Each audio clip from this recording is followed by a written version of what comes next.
Steve Beeman is a 35-year veteran of economics, finance, and technology, and entrepreneurship. He is most well known for co-founding, building, and then selling Chicago Investment Analytics to Charles Schwab and Company. Steve is the author of over 600 articles on successful living, The American Dream Under Fire, and the 21-lesson audio library, The Path to Prosperity. He is a frequent speaker, radio and TV guest, and is presently chairman and CEO of Elevare Technologies, which is a company bringing 21st century digital technology to business. Steve, if you please help me welcome Steve Beeman.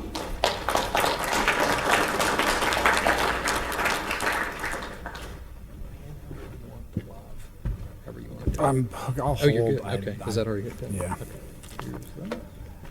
And I presume everybody can hear me okay? Very good. There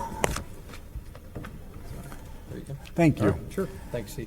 I want to thank everybody for allowing me to come back. I had a chance about 3 months ago to present to your group, and I think we had a very productive time. We talked about some things that are changing the very nature of everything we do.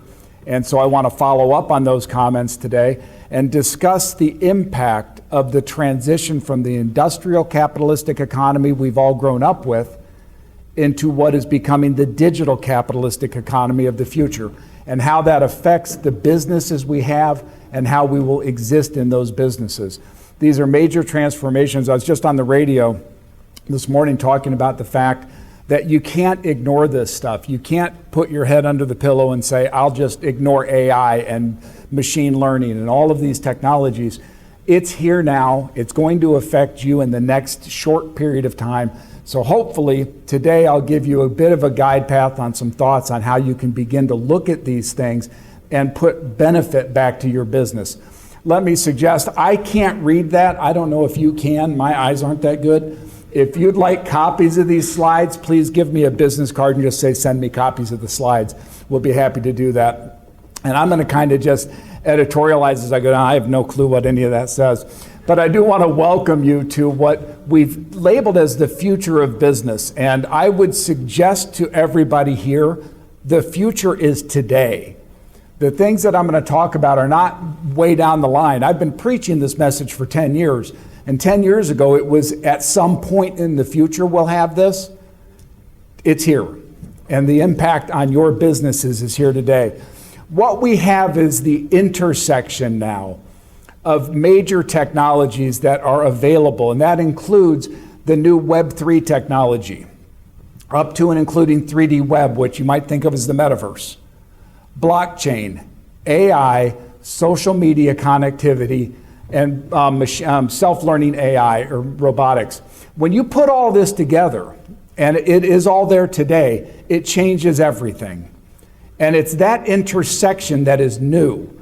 As recently as 2 years ago, the work that's being done in AI and Web3 could not be done. But today, it can be done, and it is being done. So what we're going to describe are some of the impacts on each level of your business, whether it's sales, marketing, manufacturing, administration, finance, and how this is going to affect you now, tomorrow, and into the future. As I said, to me, this is a restructuring, and we don't have all day, I wish we did. It's a restructuring of the very nature of economics that we've all grown to understand. As I was introduced, I've spent 35 years of my life in economics. Everything going on now transitions that, and it transitions it from a fundamental basis. The whole notion of value is being rethought. What does value mean? And let me give you a simplistic example of that.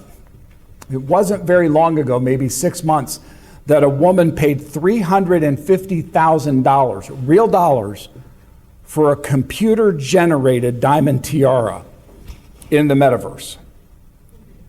Now, you and I look at that and say, that's nuts. But to that person, the value was real because it was unique. The whole concept of value that you and I have held in our business lives is changing. And that's what all of this comes down to, really the core. So who's handling the slides? Is that? I don't. Is that, this is, so I'm doing it? I get to figure out how to make this work. Does that work? Okay. So as we begin to look at the transition into the digital economy, it's important to look at some broad things first. The globe is shrinking. When I grew up in Indiana, I lived in a community where my entire ecosphere was that community. You had a telephone to reach out, but we didn't have cable TV. We had local television. So everything was local. It was my neighborhood. It was my city. Now, kids growing up are as likely to have friends in Mumbai, India, as they are in their own backyard. You're as likely to get payments from Eastern Europe as you are from the United States. We've shrunk the globe to the point where it is a very small ecosystem that all of us either are or should be participating in. And as we look at our businesses, it's nice to be able to open up our horizons a bit. Most of you already have. This isn't rocket science. But most of you have been able to look and say, you know what, I can extend out my reach. I had a discussion with Lake Ray last night, and Lake and I were talking about a church he goes to. That church is using satellite technology to broadcast their message out to hundreds of thousands of people well outside of their community that 5 years ago would have been unthinkable. The breadth of our businesses is changing. And so this idea that the globe is shrinking and that we are a global company is inherent to everything we do. And I think we need to start thinking about that. As that happens, the physical and the digital worlds are combining. I'm not here to talk about Elevair, but I will bring some of it in because we're literally at the forefront of integrating Web3 and AI and all these other things. When you look at what we're doing in the world of what you guys call the metaverse, we're creating digital twins so that your office environment is replicated in the digital world.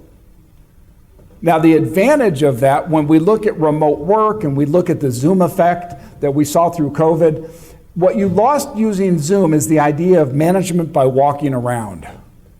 All of you who deal in management know the feeling of walking down the hallway, you see somebody's office, and you stop in and just say, hey, how are you?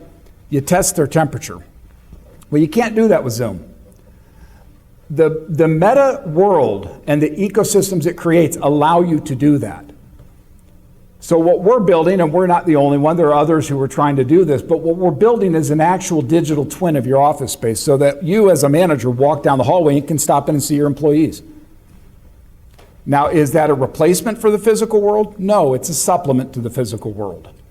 But these technologies play together, and they're coming together more and more rapidly. And the better AI gets, the better machine learning gets, the better all this stuff gets, the more integrated it will become.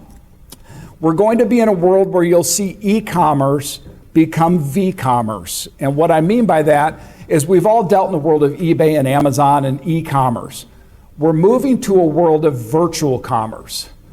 And what I mean by that is you're going to see a world in which the virtual sales of product, whether it's copiers or pick your product, especially in the retail world, come down to a virtual store. We're working with a company right now to build a showroom for them to showcase their digital copiers. So when people go into their ecosystem, they will actually go into a showroom and see those copiers just as if they were in a live showroom. And they will be talked to by an AI bot that has been created specifically to know how to sell copiers. So this stuff is there, it's being built, and so you'll see e-commerce become v-commerce. Automation, robotics, AI is not new. All of you in manufacturing have been working with smart carts for 30 years, but it is exponentially growing. We had a speaker at the last event that I attended back in June, and his company actually puts smart widgets on existing traditional equipment to monitor its performance and maintenance needs. So we're creating smart technology out of heretofore was dumb technology. All of that stuff is being done and is now or should be being looked at by your IT departments. How do we take our dumb technology and make it smart? This was when IBM came out with their Big Blue project and they created Watson. One of the first things Watson was created to do was manage the service needs of large buildings. So it would monitor the elevator systems. And it would predict within those elevator systems which components would need service and when. All of that technology can be done on your own manufacturing sites. So you can use the AI technology to actually help you better gain an understanding of your maintenance costs and therefore not just reduce costs, but safety. So that's available today. And again, I forget the guy's name. I'm sure Lake would remember it, but if you want to jot on your card, get me that guy's name, I'll get that too. I thought that was really interesting. So when you look at this intersection of these technologies, it's not just an impact on sales, but it's production, it's finance, it's administration, certainly the idea of consulting, service provision. All of these things are changing today. And the change that you're going to experience is exponential. I've given speeches all over the place, and I've talked frequently about how if you go back to a person born in 1700, and they lived their life to 1760, the change they saw was flat. Life at the beginning of their existence and the way life was done was very similar to the end of their existence. The same was true from 1760 to 1820. Now in 1820, we have the beginning of the Industrial Revolution. The next 100 years showed change. You look at that then for someone born in 1900, their change accelerated with communications, transportation, technologies. It accelerated at a much higher rate. In the 20th, 21st century, we've seen it go vertical. And you've all seen this. I have 6 kids. My first was born in 1995. My last was born in 2003. If I look at their life experience, they're different. It changes that fast. And we're seeing that same type of change happen now in business, where it's exponential and it's vertical. Regulatory environments can't keep up with this. Again, when you look at finance, especially in the regulations from government, they're always managing in the rearview mirror. They can't look ahead to regulate what's happening, whether it's in digital currencies, digital accounting, or digital tokenization. They don't even begin to comprehend how to regulate that. But it's happening, and it's happening very quickly. So what we're here to do today, and what I want to do, is just have a discussion with you and maybe have some thoughts that you say, I hadn't thought about that before. Because we all deal in business. We spend our lives worried about our business, focusing on the bottom line, focusing all the issues from human resources down. And it's hard sometimes to get that mental set where you can sit back and say, what's really going on and where does it go? And so the purpose that I have today is to make that happen for you. But let's talk about a rethinking of business. And I'm going to talk today on 5 specific things: manufacturing, retail, finance, consulting, and selling. All of those are being enormously impacted as we speak. In fact, on the radio today, we were talking about, somebody had said to me, in fact, Lake and I were talking last night, how does this affect the basics of food? I mean, how do you produce food? Well, it's simple, robotics. And if you go out on the big farms, all of the tractors are robotically driven. They don't have people driving those tractors anymore. So we have robotics producing the food, auto drive trucks delivering the food, conveyor belts and smart carts stocking the shelves. That's real, and that's here now. So we have to begin accepting that we better think about what this means and where this goes. So when we look, let's go first to manufacturing, because I think this is one of the tough ones. And people say, well, how does this really play out in the manufacturing world? Again, I grew up in the 70s in a world when smart carts were just introduced. We started to see the efficiencies of robotics come into production.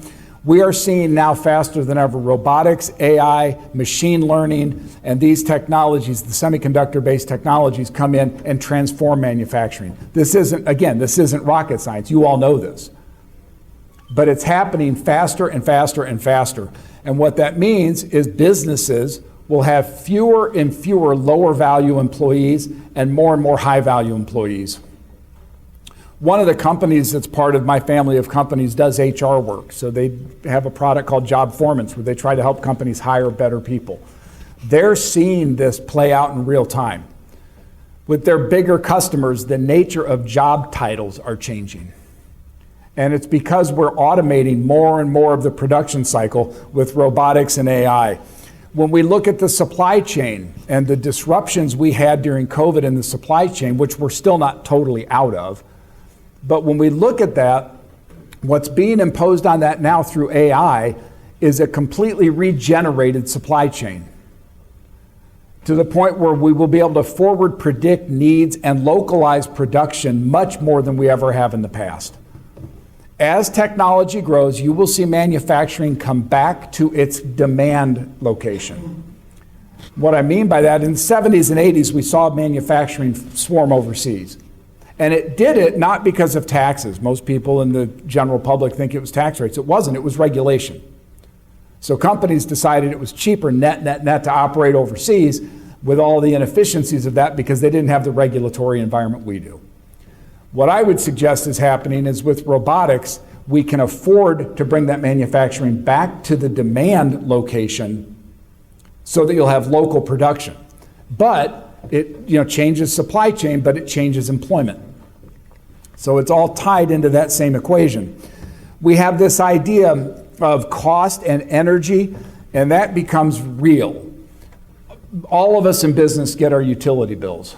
And most of us, especially if you're in grocery or if you're in high tech, you get your electric bill and you cringe. We're looking now at a supply grid that is incapable of supporting the needs of the demand that are coming down the line. I think most people in here see this. Again, I'm not saying something that's revolutionary.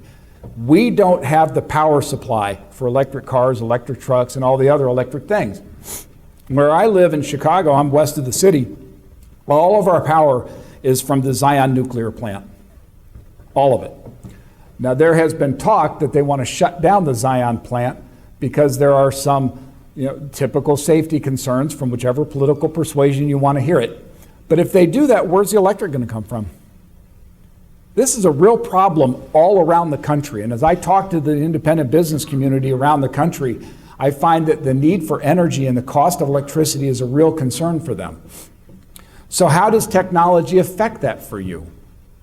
Creates new ideas. Some of us in our businesses can think more about solar. And again, you've already thought about these things. But I will tell you one funny technology, just because I like to bring up funny stuff. You guys all know Elon Musk, right? I'm connected by like a friend to him, so I hear stuff from time to time. One of the most interesting things I've heard would revolutionize electricity and energy supply. You've all heard of cold fusion by now. Cold fusion is a technology that creates the fusion reaction of the sun. We've actually sustained cold fusion now at minus 350 degrees for a nanosecond. But that means it's possible. Elon had a better idea. Why not use the power of the sun to power all of our electricity? We get more power out of the sun, and I forget the number exactly, but it's like in 1 hour than the whole world uses in a year. It's some staggering number like that. His thought is we put up in a satellite a great big solar panel, and we beam the electricity down to receptors on Earth. It sounds far-fetched, but it's actually possible. So it is conceivable that we will have optimistic news coming down in the electric supply side in the next 10 years. But anyway, in the interim, we're all going to be stuck with higher and higher electric bills. My wife was teasing me recently because I went solar on our house, and she said, "Why'd you do it?" And I said, "Because I think electric rates are going to triple." And I do, and that will affect your businesses. So you're going to have to find cost savings somewhere else or price increases to deal with that demand. Now, as we look again, this idea of customer acquisition, I'm going to talk to you in a minute about how technology is coming together in the digital world to increase customer acquisition and to support it. For the manufacturers, you have no business if you don't have customers. And I believe that you can use digital technology today to help create higher demand and give better support and better customer acquisition products or processes to your team. So we'll get into a little more detail on that as I go down. But in the manufacturing world, it's uncontrovertible that this is affecting you. It will continue to. And in order to make your dumb equipment smart and to move your company into the digital economy, you have to learn to embrace the AI type processes. Go to the next one, which is a fun one, and that's retail. And I get in some trouble when I make the following statement. Retail is dead. If you're in bricks and mortar retail, lights out, say goodnight. There's no way to create a sustainable business model against the digital age. Doesn't happen. So the bricks and mortar retailers will continue, as they have been, dying one at a time. Because which of us doesn't prefer to sit in the comfort of our home and go to Amazon? It's just easier. I was going out the other day, I had to buy it. I'm wired here for a mic for that camera, and I had to buy it. And I thought, now do I want to drive around and go from store to store, or do I just want to go on Amazon and have it delivered that day? It's a pretty simple choice. So retailers are facing this, and in order to deal with it, again, it's this notion that the retail world, if you're in retail, you had better begin to start embracing v-commerce. Begin to envision how you take your business into the virtual world, because that is the next stage of evolution for you, and it's necessary. Now, this will create an uplift in boutiques. In the micro world of business, you have the individuals with the boutique businesses. The really cool little knickknacks that we go buy, the candles, the figurines, all the cool stuff, that's going to continue to thrive.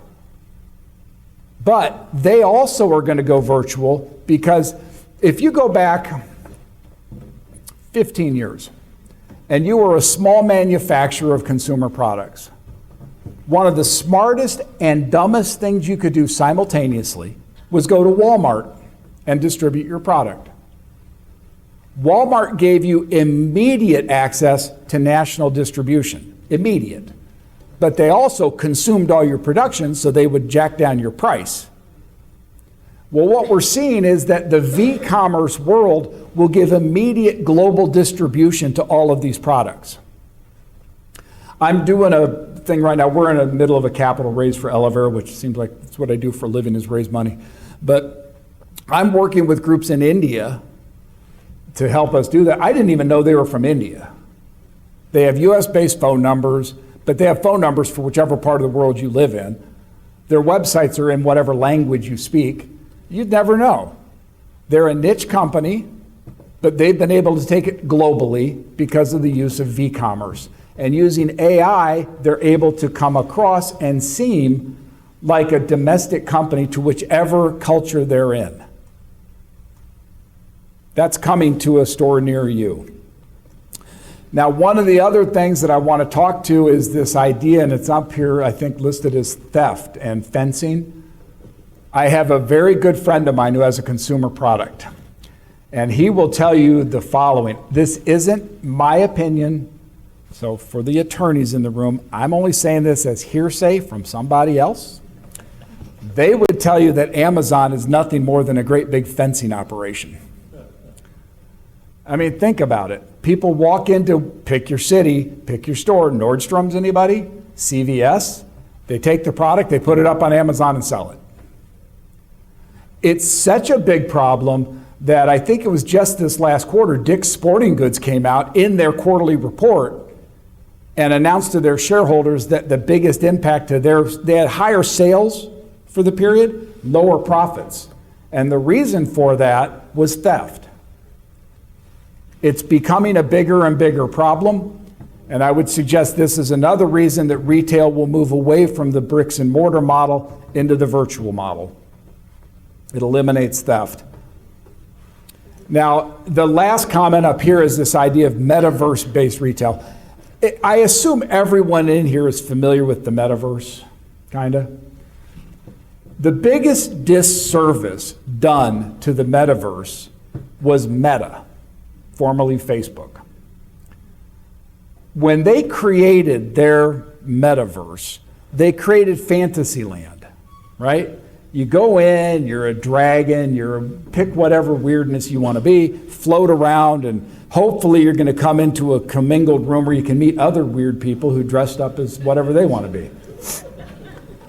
That is not the way to do it. If anybody in here reads Florida Daily, which is Ed Dean's publication, he'll be here later, I published an article to Ed called Form versus Function. And it was all a big slam on Meta. You guys live in the real world with me. I have legs. I walk around. I'm a humanoid type person. What we want is a metaverse that feels like this. We don't want fantasy land. And what Meta did is create an image of the metaverse that has everybody thinking it's a cartoon. It's not. The web digital technology that's available through Web3 creates the ability to create this in a digital world. It looks like this. It feels like this. Is it perfect yet? No. But the avatar technology, the graphics technology, the architecture technology is giving us more and more the ability to feel like the real world. I go back to my earlier comment that the physical and digital are coming together. For the retailer, it is inevitable that just as you begrudgingly, in some cases, went and got a website, you're going to embrace this 3D web. You're going to utilize the technology to create the environment into which your customers can come. Again, I'll digress a little bit and tell you personal stuff on what we're doing because it's relevant. Jobformance, which is our HR company that I have an interest in, their product, the Job Fit Report, evaluates the efficacy of a person to a specific job. It's a pretty cool little tool. They're a small company. They don't have a lot of global distribution. We are building a web 3D portal for them on their website. You just click and you go right into the Jobformance ecosystem. You're going to be met in the Jobformance lobby, and it's a lobby just like they have here. There's a person behind a desk, a concierge, and when you go to the concierge and you say hello, that concierge is going to come back, hi, I think their code name is Iris. Hi, I'm Iris. I'm the concierge for Jobformance. How can I help you today? Well, I don't know. I just came in. I thought it looked kind of cool. Well, I get that. Is there anything specific? Would you like to learn more about our HR capabilities? Would you like to apply for a job? Would you like to learn about the Job Fit Report? Oh, I've heard about Job Fit. I'd like to learn more. Well, good. Let me have you go meet this person in this office. That person happens to be another AI bot. The AI bot's going to sell them a Job Fit Report. Completely automated. They just went global overnight. As a retailer, especially of services like that, you are going to be using this Web3 technology to do that kind of thing. When you have somebody who comes in and looks at your goods and services, no matter what it is, would you rather have them go to a passive website in which they come in, they browse, and they leave, or would you rather bring them into your own ecosystem in which they're met by a humanoid talking to them about what they're there for? This stuff is affecting all of what we do. In retail, it will move there quickly. I'll talk about another related thing in a minute, but I want to go to finance. Again, this is close to my heart. I love finance. I've been in it all my life. As I said, I built one of the first, it wasn't called FinTech in those days, but it would be effectively FinTech. We quantified with computers alpha models for the institutional investing world. So when you look at the effect in finance, the AI, all of you know about robo-investing. You've all heard that phrase. What happens simply is that coming through 2000s as we've grown, the cost of managing money has exponentially grown. The idea of a small advisor, it used to be in the old days, they'd say, if you have $250,000, we'd like to talk to you. Then it grew to $500,000. It's pretty soon going to be $1 million. And that's because the regulatory cost of running that shop is so high. Well, the response by the big institutions to that cost has been to automate investing. And they have robo-advisors. These are machine learning systems that will allocate your capital based on the assets of the age you are and your risk tolerance. They will put you into funds within those groups that are pre-approved by the broker, but selected by the AI. That's commonplace. With that, I want to bring up something that I've heard before. Has anybody gotten an ad on your email spam that says you can earn 5,000% a day using AI in the markets? Anybody seen that? I get them all the time because I'm on every email list you can imagine. Don't believe it. It's not true. AI is not that great yet. When we were building CIA, that company in the 90s, we were involved in neural nets and genetic algorithms and all the rest. And one of the things you find is that an AI is only as good as the training you give it. It's a little like an MBA student. They're really good at regurgitating out what you've taught them. AI can't really think yet on its own at that level. But these AI things are not good at predicting an unknown future. And the best way I can equate that is something called chaos theory. Anybody in here ever smoke? All right, I'm guilty. I like cigars, you know. When you do that and you watch the smoke rise from the tip of the cigarette or cigar, it goes straight up and then it breaks down. But nobody can predict the point at which it breaks down. It just does. It's chaos. Financial markets are like that. We can predict to a point what they'll do, but beyond that is chaos. And so when these algorithms tell you, go out and do this, they're predicting that predictable point. They're not telling you what the chaos will bring. And if we have a lot of time, we can talk about chaos because I think there's a lot of it on the way. We're going to be talking more and more about currencies and the digitization of currencies. Everybody knows about Bitcoin. I don't know if you knew this. Do you guys realize that Bitcoin was not created as a currency? It really wasn't. It's an outcome. What happened is they developed this concept of blockchain. And the blockchain basically gives you the ability to fully distribute data on a perfectly secure, interlinked basis. But when it was developed, nobody knew if it would work. So they needed to get a lot of people to adopt nodes in that blockchain to forward the ability of the blockchain to grow. And the way they did that is they incentivized them with something called a Bitcoin. And that's how it was developed. It wasn't for itself. It just became an outgrowth of blockchain. And so when you look at currency and digital stuff, crypto is much bigger a concept than just Bitcoin. And let me give you an example. And again, I want to talk a little bit, but cautiously, about what we're doing at Elevare because it's really cool. Let's assume that you adopt an Eleverse for your own business. So you're part of our intranet. In the Eleverse, everybody's linked together like a big LinkedIn on steroids. Well, one of the things we allow for, and we're in the process of building it, it's not available today, but we're months away, is let's say you do accounting. Well, you can actually go in and transact business using Elevare tokens completely autonomously within the Eleverse itself.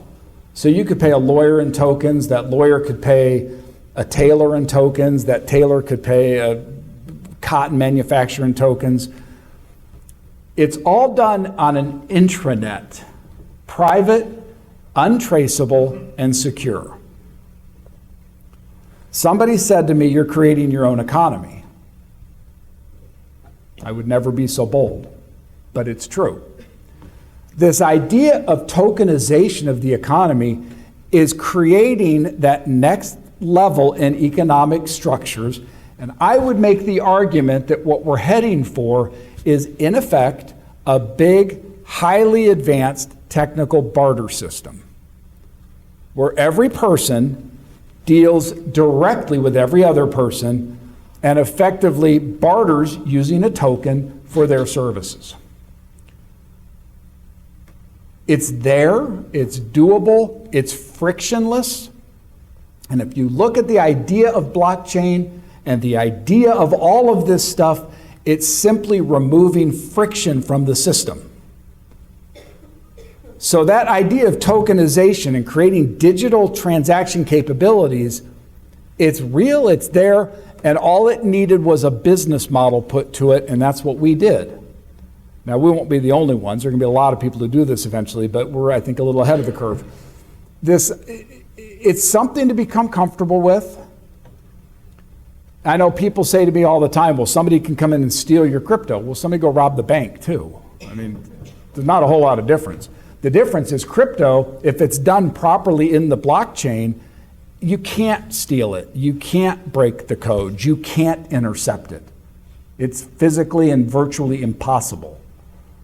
So you're going to see finance move more and more in that direction. Now, I mentioned earlier that as regulations always look in the rearview mirror, the regulatory response to this is going to be that the big get bigger. Instead of 4,000 commercial banks, we're going to have 2,000 commercial banks. You're going to have JP Morgan Chase that currently has 2 point something trillion in assets. They're going to have 3 or 4 trillion in assets. They will be the local bank, but they're a public service. They won't be able to compete with this economy. So what will they do? They'll try to regulate it.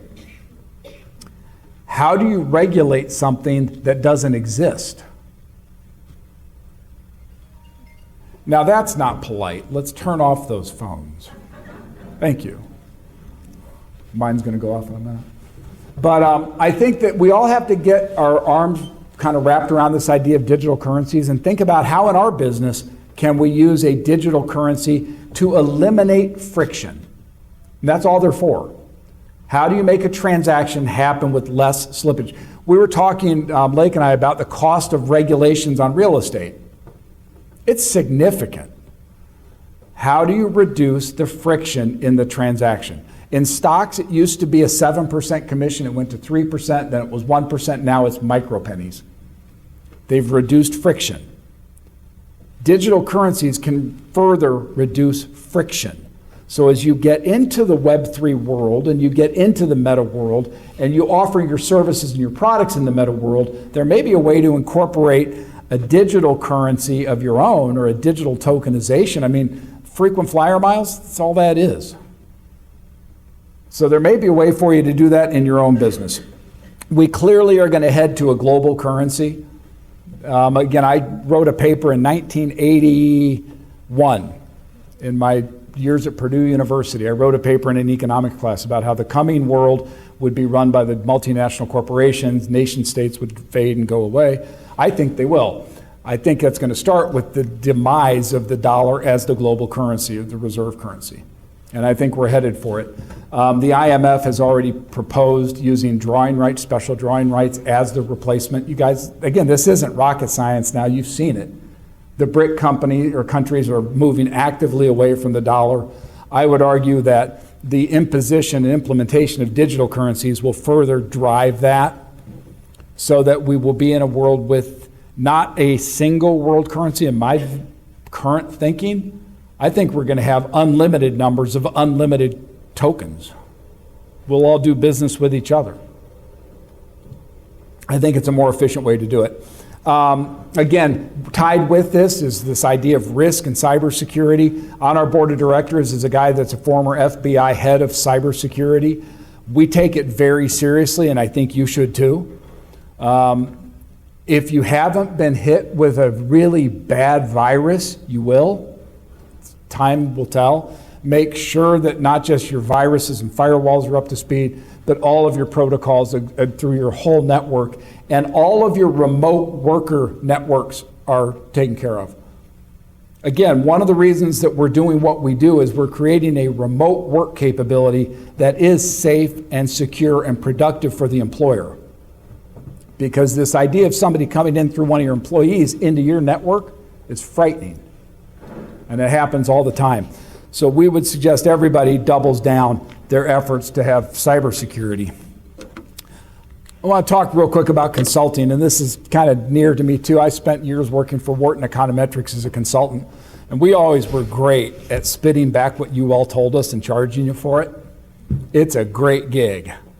Consulting is changing. The whole idea of consulting is changing.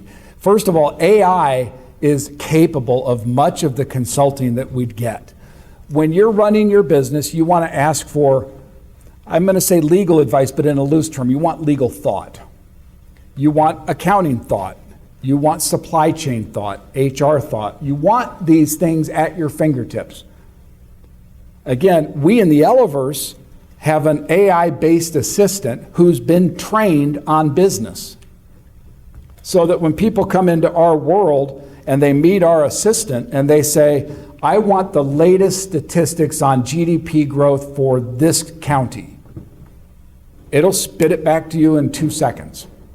When you say, I want a marketing plan optimized for this demographic in this community over this time frame, boom, done.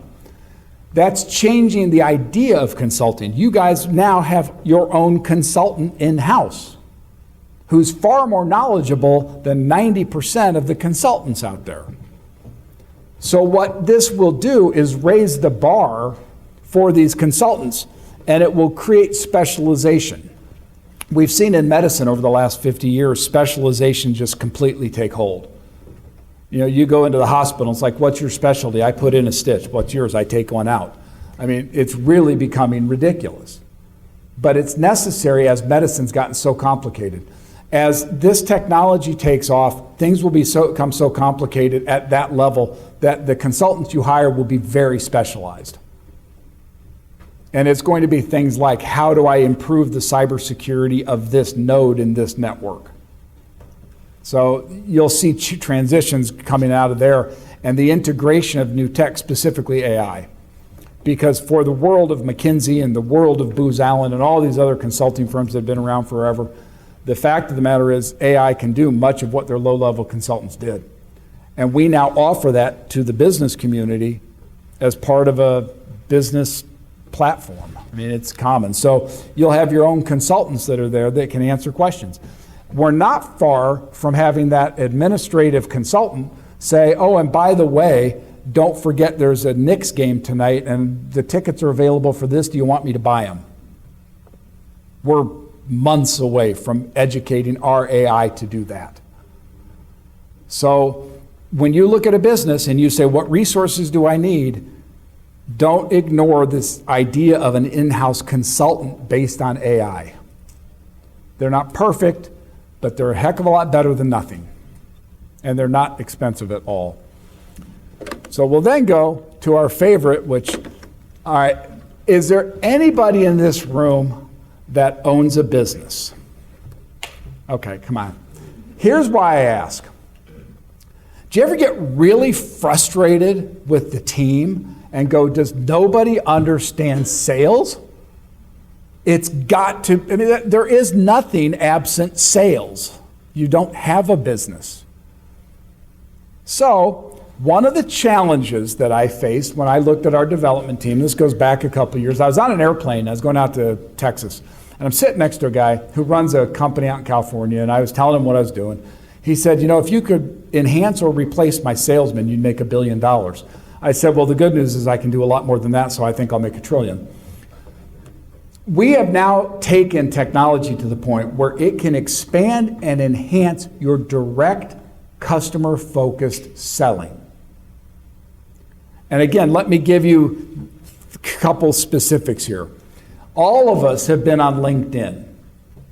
It's a great prospecting tool. It's kind of boring. People are kind of used to it. You get enough in-mails, you just go delete, delete, delete, delete.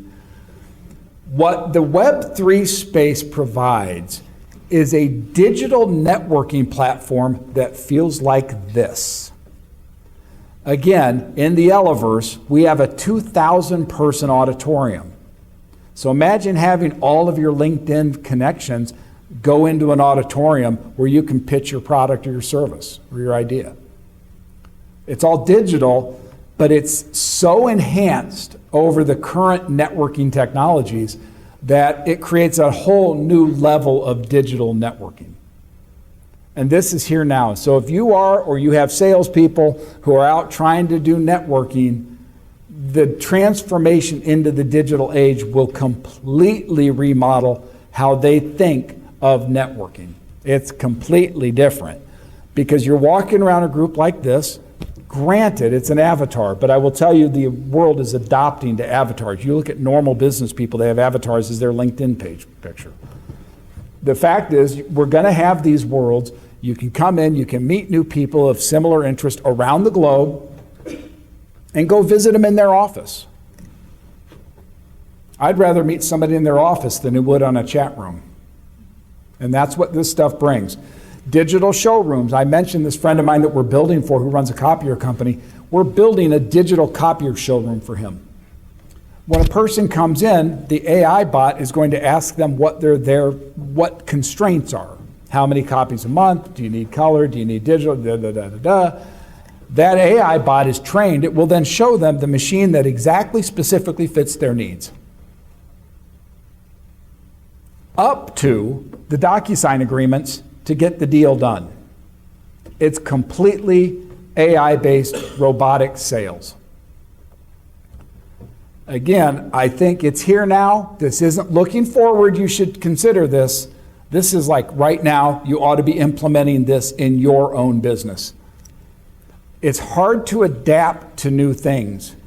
But when you look at the ability of technology to sell your product or service 24 hours a day, 7 days a week, better than most of your salespeople, because the AI salespeople are trained that the average sale takes place on the third ask.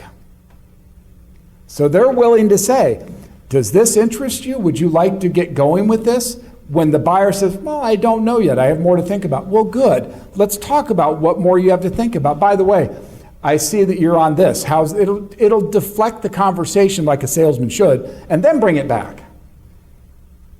Well, here's the answer to that question. Now, with that, is this something that we could get you started on? Well, I don't know. I'm still a little nervous. I understand that. We have data from around the world that shows that 99% of buyers are afraid of this and that. Are any of those your fears? Yeah, a little bit. Well, listen, here's how we address that. Can we get you started now? And on the third answer, they typically say yes. So we believe that if you're not now, you should be integrating the Web3 technology with the AI-trained bots to sell your products. We're certainly doing it. Again, Elevera is an emerging tech company, right? So we're in the process of a capital raise, always. In our Eleverse, we have a trained concierge. When you walk in, and we release this in like 2 weeks, that concierge is going to say, are you here to learn about the Elevera investment? And if somebody says yes, another bot comes up who knows more about Elevera's metrics than I ever will, who can sit and say, this is a $4.2 trillion market according to these organizations. This is a breakdown of those markets. Here's why Elevera hits it, da-da-da-da-da-da, on down. Here's the cost. It's sophisticated, but it's better than me doing it. I can't go out and talk to enough people. My metaverse can talk to people around the globe 24 hours a day, 7 days a week on an unlimited scale. Because if I get one person who comes in, I got a bot. If I get two, I got two bots. If I have 100, I have 100 bots. If I get 1,000, I invite them into our auditorium. It's completely transforming all of the way that you've ever sold anything. So I urge you to begin thinking about that. The idea of training and education for sales, one of the things I learned long ago is you sell by not selling. You sell people things by consulting with them and solving their problems. Well, the problem we have is a lot of salespeople don't know that. They think sales is all about being glib and going out and telling a spiel and a pitch. Using the metaverse-based stuff, training and education costs come down to zero. Again, coming down here, and I want to thank Lake for inviting me on such an incredible week. Did any of you get impacted by that hurricane? I left Atlanta yesterday morning. And again, this just gives you an insight into how weird I am. I'm looking at the weather radars, and I'm thinking, okay, if I leave at this time and I drive and then head east a little bit, I could intercept the eye of the hurricane right here. So I did. I'd never been through a hurricane. So now I can say I've been through a hurricane. The point is, it costs time and energy to come down and get us all together, right? Using the meta technologies, the cost of that is virtually zero. It's still time, but there's no travel, there's no transportation cost, food, all that. It creates an environment which your company can educate customers, prospects, salespeople, and employees for no cost. So you'll do more of that. And I would argue that as McKinsey came out, and I'm a fan of McKinsey because I think they do good research. They came out recently and said that for the first time, they're going to make the formal statement that going to college is probably not worth the money. Again, you get debate on either side of that equation. My point is, if you look at that and say, okay, so if fewer people go to college, IBM no longer requires a college degree. That's revolutionary for I've been moved. But if that's true, who fills the gap? Who fills the knowledge gap? I would argue it's you. Your businesses are the ones who will be teaching your employees what they need to know about business. You're going to give them the MBAs. And because of that, you'll need the digital technology to cut the cost, because you can't afford to do it without that. But using this kind of technology, training your employees to have an MBA in your business, and give them a certificate. You've completed the training course for ABC Company. That will have as much or more stick in the market as the degrees do. And you can do it for virtually no cost. And that will take through, you can imagine if you just extend that to education in general. The educational model in the US is broken. We could talk about it all day. It just doesn't work. It was built for an 1890s model. It's just outdated. This will revolutionize technology. And it will certainly start at the college level, where imagine a world in which you say, I want to go to the College of ABC, and I'm going to go pick the best professors in these 10 curriculum from around the world. And that's my curriculum. We're headed toward that. And the meta technology makes it possible to do it. So education and training all transition and transform because of the digitized economy. I have notes here because I knew I wouldn't be able to read that. So the question is, what does this digital age mean to you? Everything. It is here, it is now. The implementation of Web3 digital technology, especially the 3D web, otherwise called the metaverse, you can implement it today. You can bring automated sales. Somebody said to me, you're missing the whole boat. And I said, what's the boat? And they said, customer support. Nobody likes to hang on the 800 call indefinitely, right?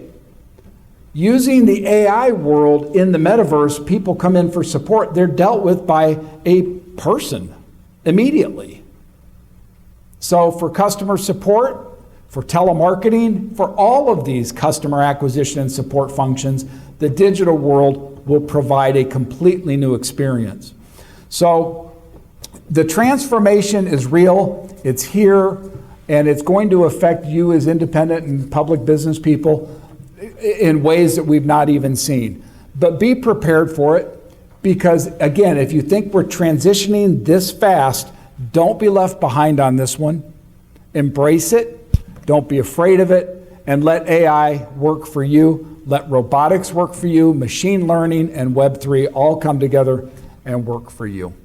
So I appreciate your time and your attention. I'd be happy to answer